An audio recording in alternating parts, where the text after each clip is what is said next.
নবীজি কোনো একদিন একটা গাধার উপরে চড়ে নাজ্জার গোত্রের একটা বাগানের পাশ দিয়ে যাচ্ছিল।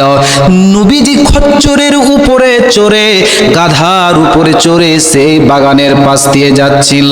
যেতে যেতে যেতে যেতে ওই গাধাটা লাফাতে লাগলো, খচ্চরটা লাফাতে লাগলো।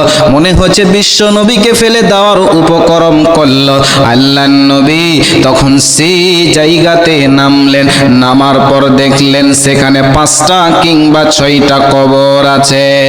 নবীজি সেখানকার লোকজনদেরকে বললেন, শোনো, তোমরা বলতে পারবে কি এ কবরগুলো কাদের, কোন অবস্থায় মারা গেছে? তখন তাদের ভিতরে একজন বললেন, ইয়া রাসূলুল্লাহ, এরা মুশরিক অবস্থায় মারা গেছে। নবী গো, এরা মুশরিক অবস্থায় মারা গেছে। আল্লাহর নবী তখন বললেন, শুনে নাও, মানুষকে কবরে কঠিন পরীক্ষার সম্মুখীন হতে হয়। মানুষকে কবরে কঠিন পরীক্ষার সম্মুখীন হতে হয়, কারণ মানুষকে এত কবরে কঠিন আযাব দেওয়া হয়। আমি দোয়া করছি না কেন, মানুষ যদি কবরের আযাব শুনতে পেত, কেউ কাউকে কবরে দাফন করতে পারতো না। আমি আল্লাহর কাছে দোয়া করে বলতাম, তোমাদেরকে যেন কবরের আযাব শুনিয়ে দেওয়া হতো যদি দোয়া করতাম। কিন্তু তোমরা সেটাকে, আযাবকে তোমরা শুনে থাকতে পারতে না।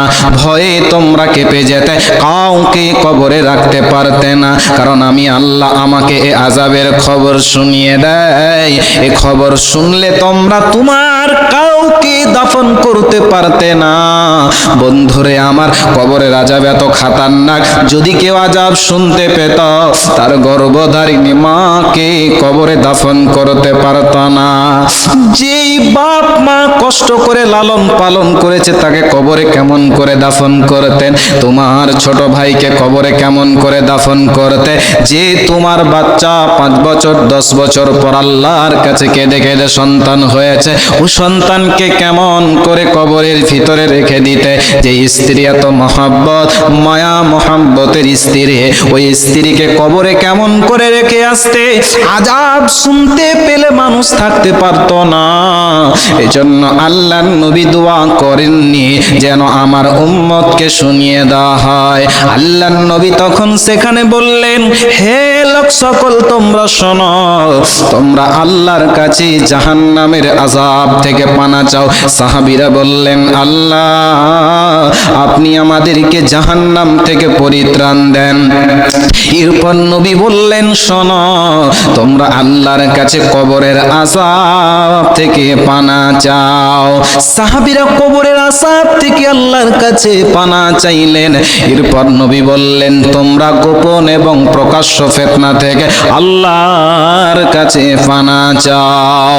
4 নম্বর নবী বললেন, শোনো, তোমরা দাজ্জালের ফিতনা থেকে আল্লাহর কাছে পানা চাও। তার মানে কবরের ফিতনা এমন একটা ফিতনা, দাজ্জালের ফিতনার চাইতে খাতারনাক। সেম ফিতরা, দাজ্জালের ফিতনা যেমন, কবরের ফিতনা সেম ফিতনা নবীজি বলেছেন। তার মানে পৃথিবীর লোক সকল, কবরের আযাব থেকে আমাদেরকে আল্লাহর কাছে ক্ষমা চাইতে হবে, নচেত কবর কঠিন হবে। যদি কবরে বেঁচে গেলে ভালোই কথা, আর সেখানে যদি ধরা পড়ে গেলে কঠিন আযাব দেওয়া হবে, কোনো উপায় রবে না, রবে না।